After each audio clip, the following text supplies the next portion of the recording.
Bonjour à toutes et à tous, je reviens vous voir aujourd'hui après vous avoir montré l'album hier ou ce matin.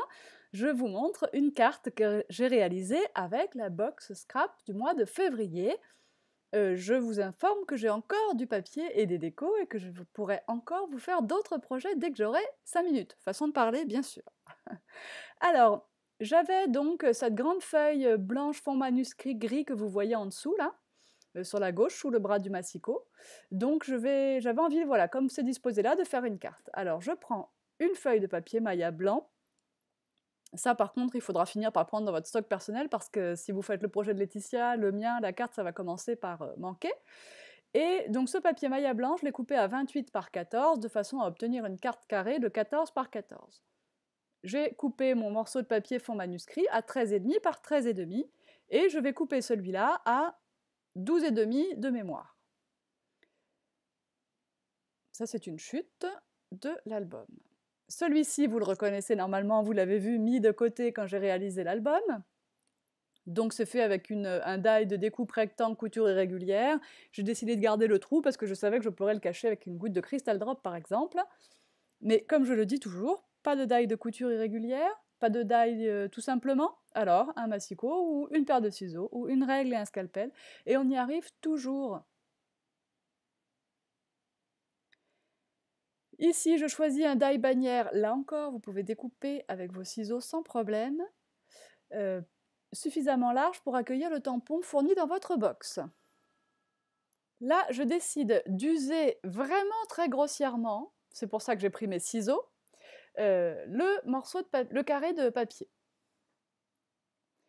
Je prends ensuite de l'encre, c'est Fried Burlap, là en Distress Oxide.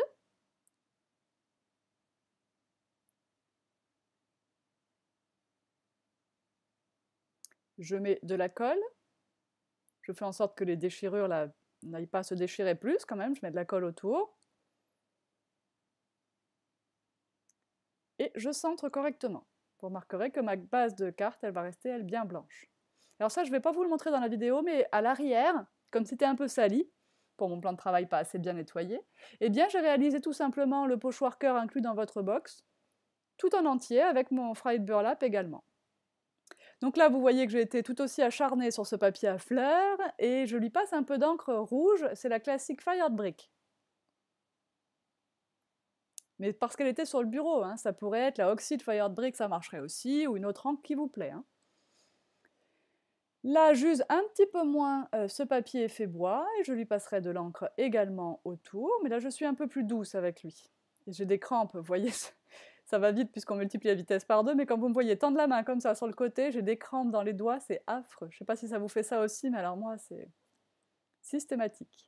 Donc je vais mettre le trou en bas, parce que ça sera pratique ici de mettre une petite goutte de Crystal Drop. Hop. Alors là, ne collez pas trop bien, parce qu'en fait, il faudrait passer la bannière dessous. Voilà, vous allez voir, moi je vais réussir à décoller. Je vais plier ma bannière, voilà. Je décolle avant que ce soit complètement pris, je mets de la colle dans le pli, hop, et voilà. Bon, et même pour faire bien, j'aurais dû faire mon tamponnage avec ma presse de précision avant de mettre tout ça en place. Hein. Mais bon, moi je fais ça sur le tas. Vous avez la chance de voir la réalisation finie. Donc profitez-en pour faire les choses encore mieux que nous. Hein. Alors là, les splotches. Donc j'ai pris Foiled Burlap. Franchement, j'aurais dû prendre une plus foncée. J'aurais dû prendre Walnut Stain par exemple, hein, pour avoir des gouttes qui tranchent plus avec mon fond. Voilà, donc j'en ai. Alors le pinceau là me donne des gouttes assez petites. Voilà, à vous de trouver le pinceau adéquat pour la taille de goutte que vous voulez.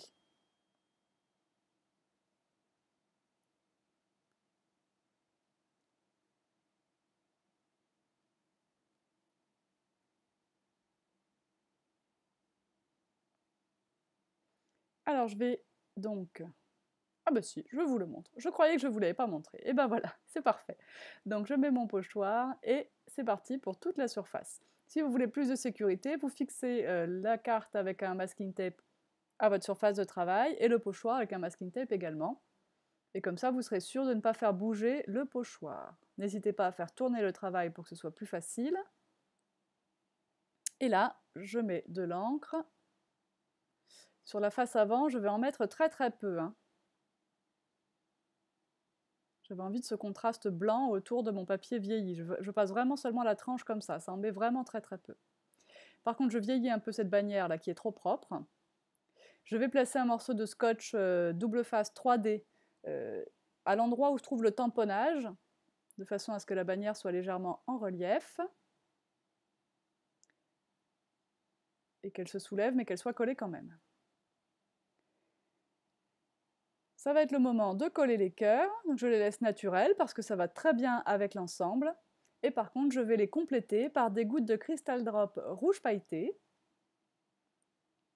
C'est le Ruby Slippers. Et je vais en mettre quand même suffisamment et des gouttes d'une bonne taille. Donc là, vous les voyez assez foncées et elles vont devenir beaucoup plus rouges en séchant. J'en mets 2, je crois, par cœur. Sauf celui du milieu apparemment, qui n'en a qu'une. Je ne sais pas, je ne l'ai plus sous les yeux, cette carte. Et une grosse dans le trou en bas, accompagnée d'une plus petite. Et voilà, une carte de Saint-Valentin ou pas. Et voilà, si vous voulez voir plus de projets tout en colle, vous avez le blog, vous avez le club tout en colle sur Facebook et vous avez le hashtag tout en colle sur Instagram. À bientôt, bye bye.